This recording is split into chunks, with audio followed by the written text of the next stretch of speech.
Kaya nagsabay yung 2 taon in one reporting. By the way, Coach, clarification lang pala itong audited financial statement na to pareho sa 2022 and 2023 na financial statement pala ito. Okay. Usually ganito pag sabi ng mga kaibigan ko accountants usually kapag ganito kasi 'di ba every year meron. Dapat meron yung Oo, baka yung hindi ko kasi kahit tingnan mo yung na doon sa audited financial statements nila, ang cover no na financial statements date December 31, 2023 and 2022. Usually kasi 'di ba nga every year ang audited financial statements.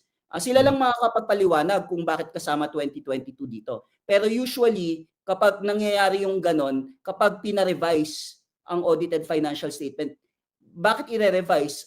Minsan initiative ng company kung medyo hindi credible yung naging audit or minsan naman may instruction ang regulator, no?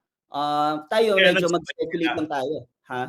Kaya nagsabay yung 2 taon in one reporting. Is that what you're saying? Oo, kasi pwedeng may lumabas na 2022 na financial statements, audited financial statements, pero pina-revise ni BSP. Ulitin ko lang, we can only speculate kasi sila lang nakakaalam at makakapagpaliwanag. Okay.